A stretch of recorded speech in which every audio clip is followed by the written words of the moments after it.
আমার এক দূর সম্পর্কে আত্মীয় বিয়ের দিন ঠিক করতে এসেছে, আমাকে বললে হুজুর আপনি থাকবেন, আমি খাওয়া দাওয়াতে নাই, আমি দিন ঠিক করার সময় বিকালে গিয়ে চা খেয়ে দিন ঠিক করব। তো আমি আসরের পরে গেলাম, সর্বপ্রথম আমি চা ফা নিয়ে এসি।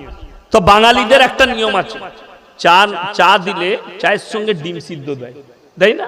আমাদের ডিম সিদ্ধ দেয়।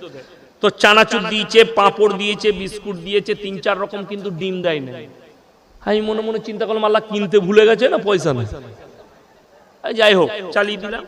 এরপরে দিন ঠিক করছি, আমি বললাম বাবা, আমাকে বললে হুজুর আপনার ডেটেই ডেট করবো, আপনি বিয়েটা পড়াবেন। আর আলহামদুলিল্লাহ এত ভালোবাসো আমাকে, আমি বিয়েটা পড়াবো। তাইলে শোনো, ফাল্গুন মাসের প্রথম সপ্তাহে শনিবার বিয়ে, রবিবার অলিমা, আর সোমবার তোমরা মেয়ে জামাই নিয়ে আসবে। ছেলের বাপ বলছে তারা নাচছি। আমি দেখতো কোথা গেল, ও তো বাইরে গিয়ে বড় মুফতি সাহেবকে ফোন লাগাইছে।